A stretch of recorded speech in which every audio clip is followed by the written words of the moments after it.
Good evening, folks. It's James Steele IV with the Wealth Coaches and AssetPro.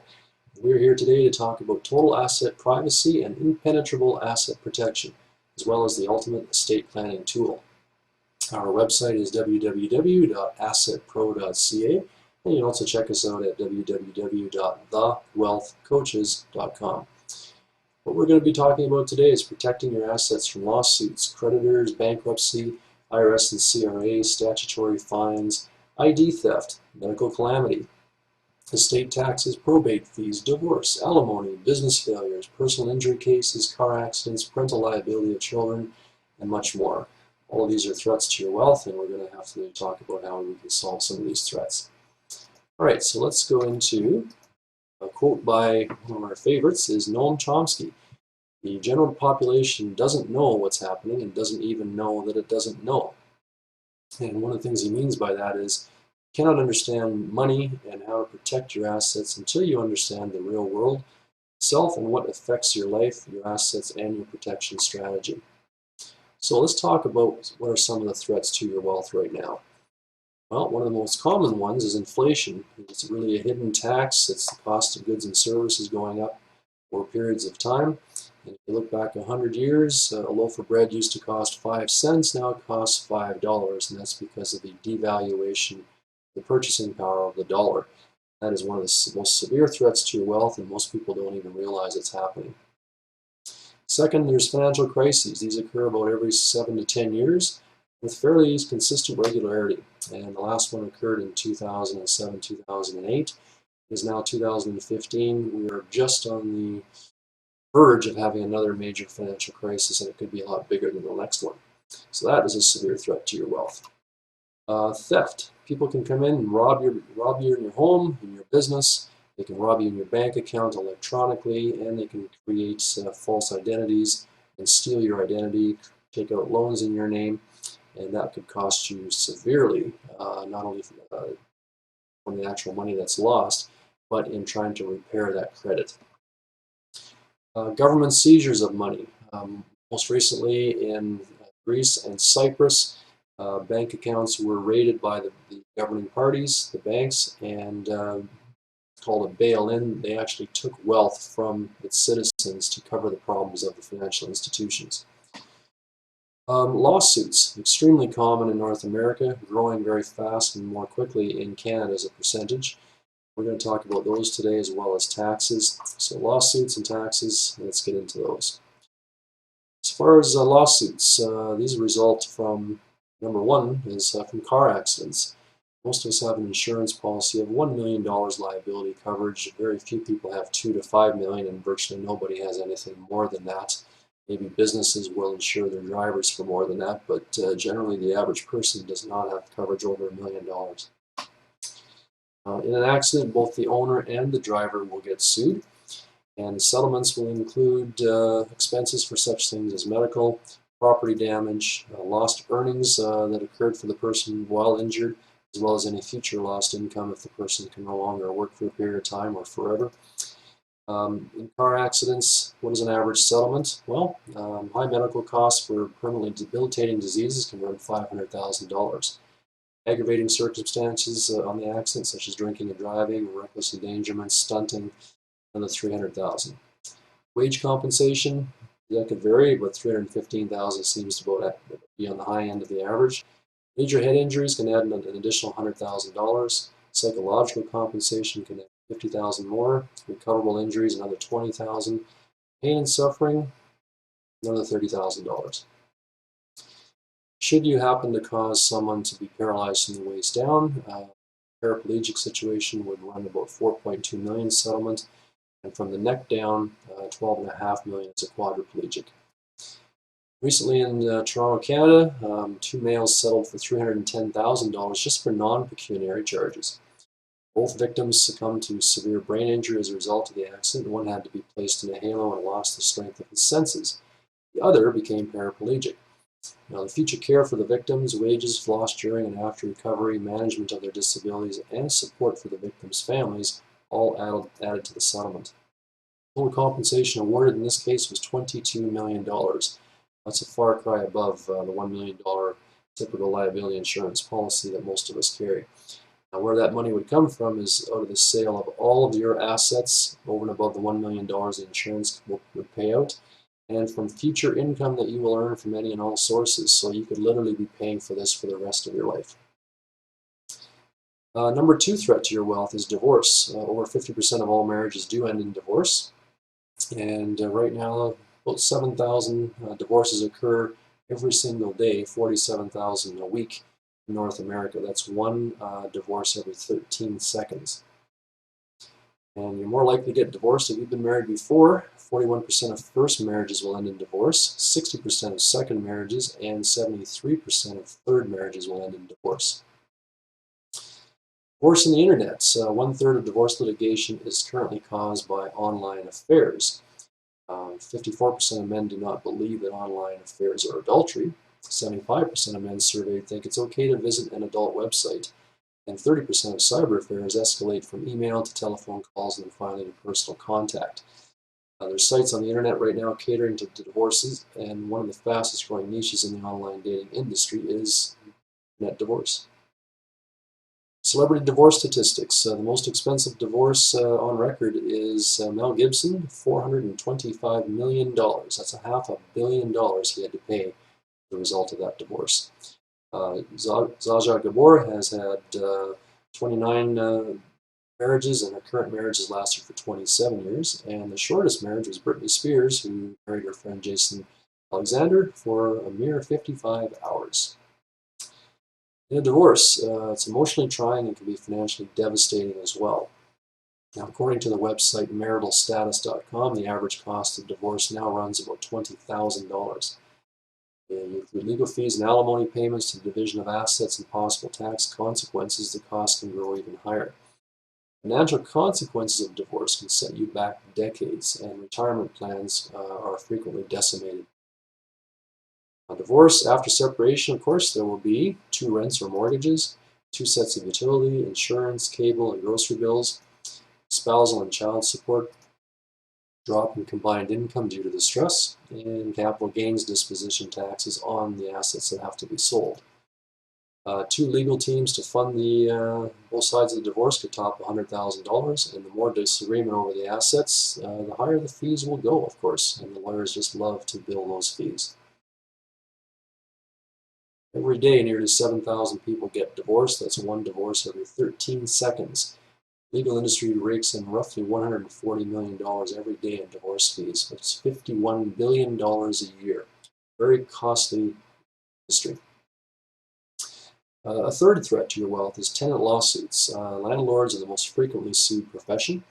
Tenants will often cause slips and falls, fires, property damage to neighboring units, injuries to others, accidents, and even deaths. Property owner is almost always going to get sued because owners rent it to the tenant, and owners have the money. Usually the tenants don't. So whoever owned the property gets drawn into that lawsuit even if you weren't there. And that can put your entire financial fortune at risk. Number 4, business lawsuits. Business owners, directors of corporations are all at risk of litigation from such things as negligent employees, sexual harassment of an employee, personal injuries or death at the workplace, contractual disagreements between customers or suppliers, and business and partnership failures, of course, can be a big drain on the business owner. Business owner almost always gets sued as well because the owners have the money. CASL. In Canada, it's the anti-spam legislation. In the US, there's probably something similar. And if you're a business or if you're just on social media, you should be afraid. Be very afraid. Canada has introduced the new anti-spam laws with fines of up to $1 million as an individual and up to $10 million as a business, just for sending an unsolicited email or for posting a message to your Facebook or LinkedIn friends lists. Financial empire can be catastrophically taken from you just by clicking on send. Number 5, frivolous and deep pocket lawsuits. There's such slime balls out there as it's called asset predators. They look for people that have assets. Right now they are targeting senior citizens in a big way. Why? Because they have assets, losing their cognition, and will often settle easily. Business owners, they have the money, they're very busy, and they will often settle to save the time and legal fees because their time is spent on their business more valuable to them than time spent on defending a frivolous lawsuit, so they'll often settle just to make it go away. The wealthy individuals of the world, they have money, and of course they're worth suing to get that money, and they will settle for a cost of doing business because they're going to spend the money on legal fees and sometimes the settlement to make the lawsuit go away, even if it's frivolous, can be worth it just to mitigate their costs. Others want what you have, and they will outspend you in legal fees to get it, depending on who they are.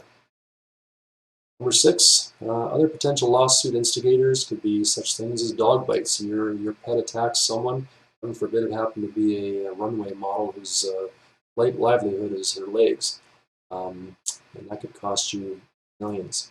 Slips and falls on your property, fires or death on your property. Minors, if you have children, you need to be worried because children do stupid things, and parents will have liability for those kids as long as they're living at home or until they reach the age of maturity, sometimes even after that. Kids can do vandalism, they can have accidents, third-party injuries, they can have house parties, drunk driving accidents, criminal activity requiring legal defenses, all kinds of things can get drawing in the parents on these lawsuits. And that can put your financial empire at risk, and it can be taken from you in an instant for these and hundreds of other freak circumstances. So, in summary, everything you own can be taken from you instantly and without warning. Your personal assets, your professional assets, and your business assets. Now, you might be the type of person that says, I don't need to worry about a lawsuit. I do everything right. Well, okay, but what about taxes and probate? Death of the taxpayer or the business owner is what initiates such things as probate fees. Estate taxes. Right now there's 77 million baby boomers in North America, and the average net worth of those baby boomers is $250,000. That's $20 trillion in wealth. This will inevitably be an irresistible, inevitable tax grab for governments. Desperate times cause of desperate measures. They will find ways to get that money. In Canada, we don't have to worry about it too much yet on the estate taxes, but capital gains taxes and legal fees we definitely do need to worry about. Regarding estate taxes, you can pretty much bet and predict that in Canada, estate taxes will come into play as the population ages. Right now, a will can take 15 to 60 months of probate by the estate executors to probate that will. The estate that you intended to go to your heirs can be depleted and hung up in court for years. Here's a recent example. The Miami Dolphins' former owner, Joe Robbie, he left a $47 million estate tax bill for his family to pay for the $100 million estate from the team that developed over many, many years.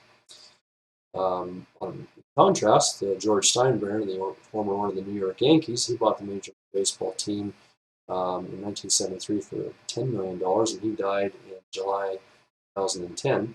And there was no federal estate tax bill because it was off the books for that year. He obviously used a trust program.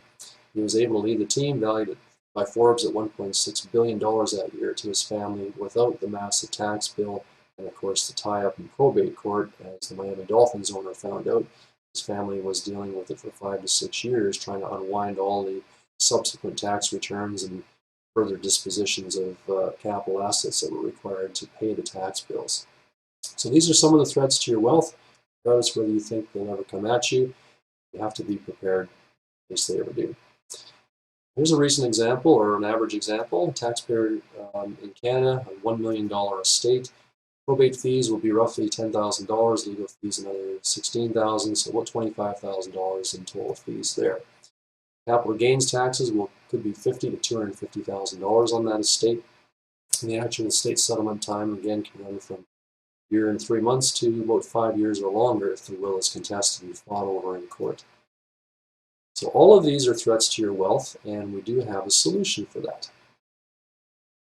It's called the Specialized Trust Strategy. It provides you, your family, and your business with total asset privacy and impenetrable asset protection. This program protects your assets from the ravishing effects of lawsuits, probate fees, estate taxes, bankruptcy, even the taxing authorities. No one will ever again be able to take a single asset from you. But how is this possible? Well, here's how it works. You are a contractor. You're an individual husband and wife, or a business. You have personal property equity, and real property equity. Let's define what those are. Personal property is tangible assets, anything that can be touched or moved, including houses and contents, land, vehicles, jewelry, art, etc. Intangible property is property that cannot actually be moved or touched, such as investments, patents, businesses, trademarks, copyrights, employment income, inheritance, old age security, pension plans, etc. Personal property equity has the economic value inherent in something such as business goodwill, car value less any loans against it, shared ownership in a racehorse, etc. And finally, real property equity. These are items such as real estate holdings, either residential or commercial, rental, land, or investment property. So what happens here is the trust creator, who is based out of Indiana, he offers to receive your assets in exchange for something of value. You will receive trust certificates as a full valid consideration for that contractual exchange of assets to the trust creator. You no longer own those assets. Receive trust certificates in its place. The trust creator creates a trustee, which can be you or anybody else. He appoints that person as trustee.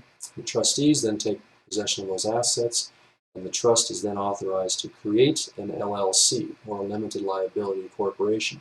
It has a legal and equitable title of those assets that were initially transferred by you. We'll call you the contractor. The LLC then creates and duplicates the same process that you did at the top. And it will move just the equitable value, not the legal title, to a second trust. And the trust creator will exchange trust certificates for the equitable value of those assets. And at that point, trust number 2 has the full legal and rights to protect the assets by filing a lien. A lien is filed against you, the contractor. And that lien wraps up your assets irrevocably and impenetrably from any possible attack to your wealth. In summary, you, the contractor, give up ownership of your assets irrevocably to specialized trust number 1 that you control. Legally, you no longer own anything. And this is a good thing, because the only way you can ever have anything taken from you is if you legally own it. So you should own nothing. However, since you legally have no ownership of the trust and its assets, the law allows you to maintain complete control of it as the appointed trustee. You're not self-appointing yourself. A third-party arm's-length person called the trust creator appoints you. Specialized trust number 1 then creates a single-member limited liability company that provides a second layer of protection for the assets owned by trust number 1, places those assets in a business-friendly environment for easy interaction with banks, accountants, insurance agents, etc. Trust 1 funds the LLC by transferring the asset it owns to the LLC. The LLC creates specialized trust number 2 to protect those assets which it now owns. The LLC transfers only the equitable position or the title of its assets to trust number 2. Trust number 2 immediately files a UCC1 lien in the USA, a PPSA lien in Canada for 125% of the asset value against the contractors to protect the assets now owned by the LLC, thus protecting the equity owned by trust number 2. Trust number 2 then mails copies of the lien to Masters Protection Group, our provider, so they can rapidly protect you against any legal attack. Let's go over what title versus equity is again. Legal title is whoever legally owns the asset, such as a registered vehicle, or owner, or person, or business. Equitable title is whoever owns the value in that asset. So vehicle owner, lender of a loan secured by the asset, lien holder like Royal Bank or General Motors. It can be the same or it can be different parties, the equitable owner. Now, Mr. Smith's home is an example. The market value is $800,000. The secured mortgage is $700,000. The unsecured value is $100,000. So the equitable title, the equitable position in that property is $100,000, and that can be protected by the trust. The secured creditor is the value owner, the equitable title owner, up to the secured amount of $700,000. In this case, it would be the bank. Mr. Smith is both the legal title owner and the value owner only, remaining unsecured value of $100,000. He cannot sell the asset until his secured lien is satisfied. Let's talk about the certificates and consideration. But can property be exchanged for trust certificates? Well, a basic precept of trust law is yes, it can, and it's based upon consideration. Consideration is valid when a thing of value is willingly promised by one party to another upon entering into a contract. Consideration can be in the form of money, services, physical objects, actions, or even abstinence from an action.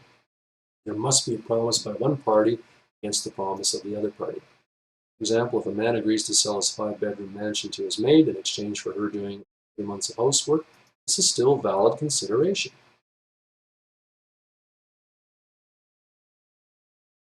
Now, certificate holders have no legal claim to the assets that are owned by the trust. Certificate holders have no authority over nor control of either the trustees or the trust.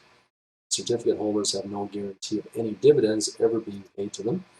And if the trustees decide at their sole discretion to pay a dividend, certificate holders would receive the proportionate share dependent upon the number of certificates they own.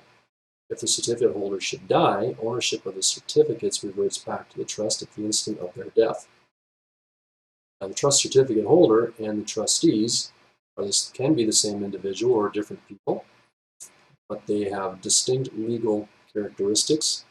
You, as a certificate holder, do not control you as the trustee of the trust. Now, having the relevant knowledge of these facts, what are these certificates worth to you or anyone else for that matter? The answer is 0. This is why they are protected. As far as you're concerned, the certificates have no ascertainable value at the time of the exchange because there's no guarantee of any income, there's no authority over the trustees or control of the trustees, and there's no legal claim to the assets. So they're worthless to anybody else. But should the trustee, which is one of your identities, should declare a dividend, you as a certificate holder are entitled to receive that dividend or income distribution or asset distribution. All right. Now, the super wealthy think differently than the rest of us. They either make the rules or they know them better than anyone else. Utilize the laws of the land to their full legal and financial advantage. They prize discretion as the better part of value. Now, the Rothschilds are the richest family in the world. It's estimated they have a $100 trillion net worth, yet they are not listed in the Forbes 500 as are either the other super wealthy families of the world. That's because they own assets in a trust which they control, don't have legal ownership in their own name. These are some of the properties that these super wealthy families acquired over the centuries as a family, and they own nothing, control everything. Now, in the Rockefeller file by Gary Allen in 1976, he noted that the key to this system is giving up ownership but retaining control. Most people don't believe they really own something unless they retain legal title to it in their own name. Rockefellers notice a big mistake. Often it is better to have your assets owned by a trust or a foundation which you control, have them owned in your own name. It's better to live life as a business for the tax benefits and to achieve almost total privacy like the Rockefellers. Let's talk about contract trusts, the background and legalities. Black's Law Dictionary defines a pure trust as a situation that involves 3 parties. The parties are the creator of the trust, the trustee, and the beneficiary. This is a contractual trust and is different to a statutory trust and is a legal document. Wikipedia, a trust or corporate trust is a large business. Originally it was Standard Oil, which was already the largest corporation in the world, according to the 1888 article regarding trusts. Trust is simply the case of one person holding the title of property, whether land or chattels, for the benefit of another, termed a beneficiary. Nothing can be more common or more useful. The word is now loosely applied to a certain class of commercial agreements, and by reason of a popular and unreasoning dread of their effect, the item itself has become contaminated. Okay. Here's a Standard Oil Company. 1911, it was ordered by the Trade Commission to be broken up because it was becoming too big of a monopoly. So basically what the Rockefellers had done was divided up into several different trusts, and they reacquired all those assets in the trust, and it continued running ever since. It's all broken up in a myriad of different companies that you'll recognize a lot of these right now. So trusts are a very common business contractual arrangement to run businesses these days. As well, most people don't realize this, but a mutual fund is a pure contract trust, or look it up on your prospectus that comes with your trust mutual fund. It's called a mutual fund trust. Now, the power of contract. The freedom of contract is the freedom of individuals and groups such as corporations to form contracts without government restrictions. In the freedom of contract, individuals can enjoy the freedom to choose whether or not to contract, whom to contract, and upon what terms to contract. Freedom of contract is the underpinning of laissez-faire economics and is the cornerstone of free market libertarianism. Contract is a legally binding agreement between two or more persons for a particular purpose. Contract is, above all, an instrument for the economic exchange of goods and services. In general, contracts are always formed on the same pattern. A person offers to give another person something, for example, to deliver an item in return for a certain price, to provide a service, for example, to work for a certain salary, or to refrain from doing something, like not to compete for a certain time in return for compensation. If the offer is accepted, the contract is invalid in principle. International treaty and common law. You, as a citizen of a common law country, have the power and protection to contract privately with whomever you choose, including the arm's-length creator of trust at Masters Protection Group.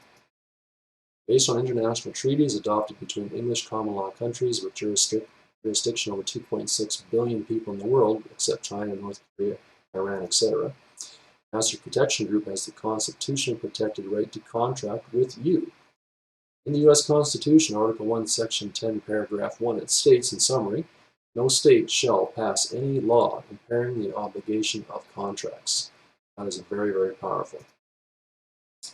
One of the pivotal cases in contract law is Dartmouth College versus Woodward, and the judge ruled at that time, the opinion of the court after mature deliberation is that this is a contract, the obligation of which cannot be impaired without violating the Constitution of the United States. This has been cited by the U.S. Supreme Court over 105 times and by lower federal and state courts over 2,365 times since 1819. It has never been reversed.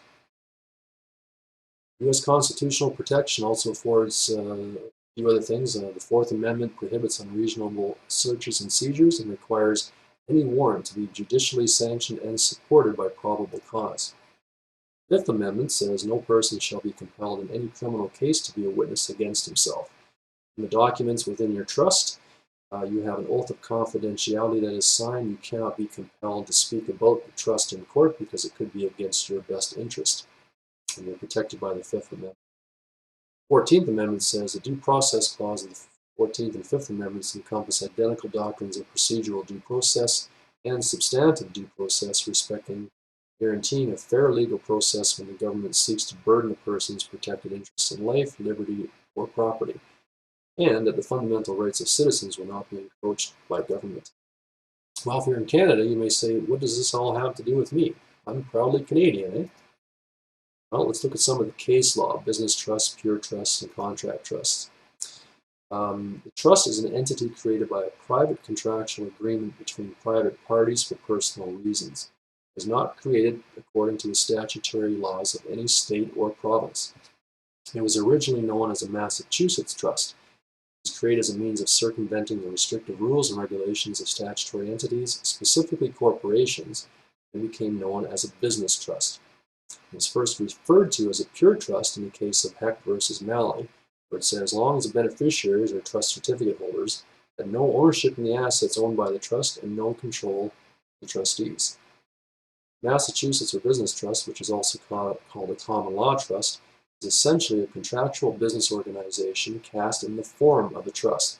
That's according to the American Law Reports. It also says in Berry versus McCourt, it's a contractual relationship in trust form. This type of trust is also sometimes referred to as a common law trust because it finds its basis in the law of contracts and does not depend on any statute for its existence. Schumann versus Folsom, 1927. Now note, because the pure trust derives its benefits from the law of contracts, which are protected by the Constitution of the United States, it has also been referred to as a constitutional trust, contract trust, true trust, and common law trust. Contract trust versus statutory trusts. Statutory trust is an entity created according to the laws or statutes of the particular state or province in which the grantor resides, who is creating the trust. Statutory trusts are controlled by the rules and regulations of the state or province of creation. One of the most frequently used statutory trusts is called the living trust, and it has been has but one purpose, and that is to avoid probate. It does not provide any asset protection. So let's go over some key points. Revocable statutory trusts. Those are trusts where you own the assets, therefore you are still vulnerable. Irrevocable statutory trusts, most recommended by attorneys, because they're so very common. You, the grantor, have transferred assets into the trust, effectively revoking all of your rights of ownership to the assets and the trust. However, irrevocable trusts are still penetrable, leaving the grantor vulnerable to lawsuits or dishonest management by attorneys and to the trust managers. By contrast, you don't own the STS trust, but you do control it 100%. Trustees are not disqualified from being certificate holders, and that's supported by case law. And if the STS is poorly managed by the trust manager, which is likely yourself, the certificate holder is still protected, unlike a statutory trust. The cost of an STS program is about 80% less than the average statutory trust found locally. The laws are available to all of us. Most people are just unaware of them. And the super wealthy have learned to protect their financial empires using all means which the law permits in order to lawfully maximize their tax benefits. These same incredible tax benefits are also available to you when you run your life as a business. That is the power of the STS program. Here's some of the benefits. Never worry about personal bankruptcy. Since you own nothing in your own name, no one can ever force you into bankruptcy, and it would mean nothing even if they did, because there's nothing to collect. Permanently, you can eliminate estate taxes. This is how the wealthy have become super wealthy over generations. They know about generational wealth transfer. When you die, your estate does not die with you if it's in a trust. You simply pre-appoint successor trustees to handle your estate when you're gone. Taxes are paid within the trust, but often at much lower rates, if at all, depending on the structure of the program. And you remove the financial incentive for lawsuits. There's no need to hire a lawyer in most cases on retainer to defend you. One call to the trustee at Trust Services usually ends the attack. And they'll often receive a letter from Master's Protection as soon as you notify them of a pending attack.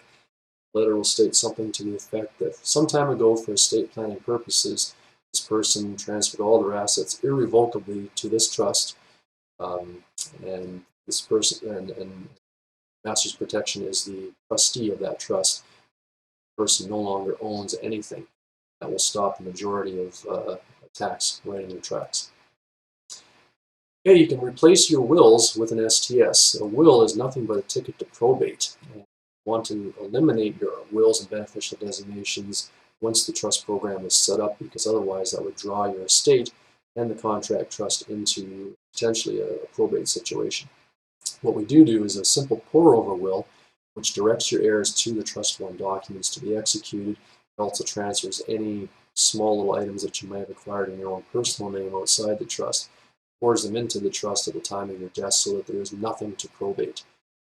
These documents are stored securely and privately, away from the prying eyes of statutory regulators and asset creditors. The STS replaces prenuptial agreements. Divorce can be ugly and very expensive on legal fees and deemed dispositions or capital gains taxes. The STS program mitigates divorce arguments and the legal fees completely. Divorce lawyers cannot have an impact on the operation of the trust. It is a arbitration process within the trust. The two parties, the two trustees who are married, they simply have to agree on the division of assets and some of the assets to a second trust program, and one person resigns from the first trust and the other person is appointed trustee of the second trust. Go your separate ways amicably. It's the best divorce tool for mitigating costs that there is available. Finally, absolute peace of mind. Once you submit your application, believe me, a gentle calm will come over you. You'll realize that never again do you need to worry about losing a nickel to a legal attack at any time. What is that peace of mind worth to you? Okay, you get to run your life as a business, and because you're running your life as a business, you can enjoy substantial tax deductions as you administer your entire financial life as a private business trust, with little or no income tax paid personally in most cases. You are allowed to receive $30,000 a year in trust dividends out of that trust in both Canada and the US as dividend distributions per certificate holder often tax-free if it was your only source of income. You can prevent wage garnishes and reduce or eliminate source tax deductions in some or most cases. The STS program allows you to pledge via the income assignment forms all of your T4 employment income, all investment income, and future payments from pensions, inheritance, old age security, etc. to trust number 1. Completely avoid probate, legal fees, and substantial delays in succession. Without a trust upon the death of a taxpayer, $1 million state in Canada will have probate fees. We went over this earlier. About $23,000, $25,000 including legal fees, plus the capital gains taxes of $250,000. State settlement can 15 to 60 months or longer if the will is contested. All right, so the message is do not procrastinate. You can only protect yourself before something bad happens to you. The STS program cannot protect you after a life-changing event occurs. If you try to protect your assets after something bad happens, the court will most likely rule fraudulent conveyance and order the assets you transferred to Trust 1 be returned to you so they can be used to satisfy the judgment. Procrastination is opportunity's assassin, as Victor Pineham said. So what do you do next? Well, you need to go to our websites, www.assetpro.ca, request an information package and password to watch some more educational videos, and you need to protect yourself and register for the STS. It's that simple. It's a 3-step process. It'll take you more than a day to research this. This is how you get a hold of us. Again, James Steele, Coral Francis, AssetPro.ca. Love to meet with you, talk to you over the phone, have an internet Skype conference with you, discuss how we can assist you with all of these threats to your wealth. Bye for now. Have a good day.